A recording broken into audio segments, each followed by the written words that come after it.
Donald Trump says the United States could support another major strike on Iran if it were to resume building its ballistic missile or nuclear weapons programs.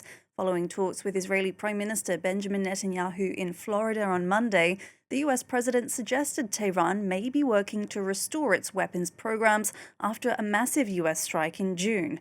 According to Trump, the meeting focused on advancing the fragile Gaza peace deal the president brokered in earlier this year and addressing Israeli concerns over Iran and over Hezbollah in Lebanon. Trump admitted the two leaders didn't see eye to eye on the issue of the Israeli-occupied West Bank, though, without elaborating. The two men still praise each other as they addressed the press. For more, here's Noga Tarnopolsky in Jerusalem.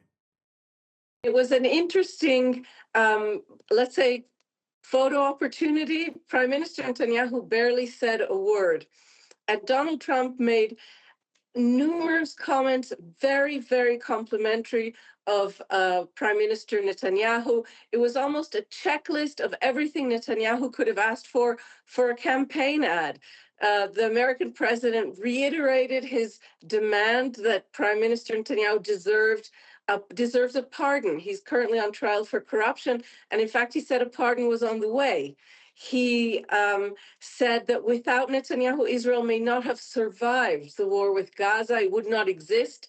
He said that he supported Israel in a further attack on Iran if Iran returns to not just its nuclear program, but also the missiles, the ballistic missile programs.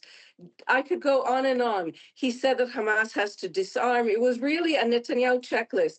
But side by side with this, he said some things which certainly were not pleasing to the Israeli leader's ears. He said that Turkish President Erdogan has been excellent, is a very close friend. He said that he supports Syria and that he hopes the new Syrian President Ahmed al-Shara, and that he hopes Netanyahu will follow suit.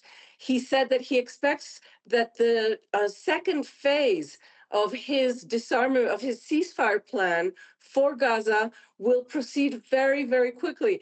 And all of these are major sticking points for Netanyahu, who has all but assured his ministers and his base back in Israel that these will not happen. In other words, that without Hamas disarmament, there will be no phase two, and the Israeli army will not take a further step back from Gaza.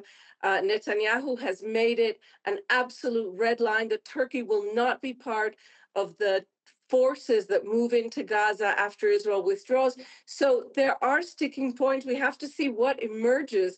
But as a photo op, this really was something of a love fest.